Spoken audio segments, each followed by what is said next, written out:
ডেটটা ছিল 19শে নভেম্বর।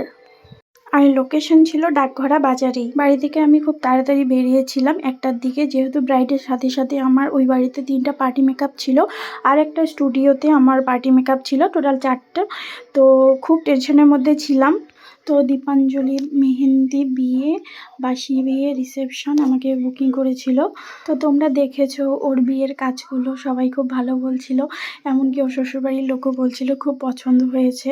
তো আমরা রুমে গিয়ে দেখছি যে ওর এখনো ভাত কাপড় হয়নি, ও রেডি হচ্ছে। তো ও আমাকে বলেছিল যে বৌদি তুমি 2টোর দিকে এসো, যেহেতু আমার পার্টি মেকআপ ছিল তাই আমি একটু আগেই চলে গেছিলাম।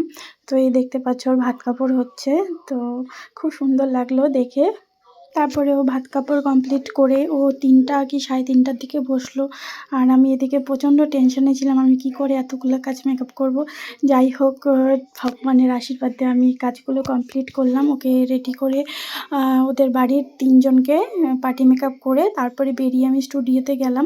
আর ওদের বাড়ির যে পার্টি মেকআপ ছিল ওই ভিডিওগুলো পিকচারগুলো আমার তোলা হয়নি, এতটাই তাড়াহুড়োর মধ্যে ছিলাম যে পার্টি মেকআপের পিকচার ভিডিওগুলো নেওয়া হয়নি। তো যাই হোক ওর খুবই পছন্দ হয়েছে লুকটি, এমনকি বাড়ির সবারই খুব পছন্দ হয়েছে। আর তোমরা যদি কেউ এইভাবে সাজতে চাও আমার কাছে, তো আমার সাথে কন্ট্যাক্ট করে নিও। Thank you.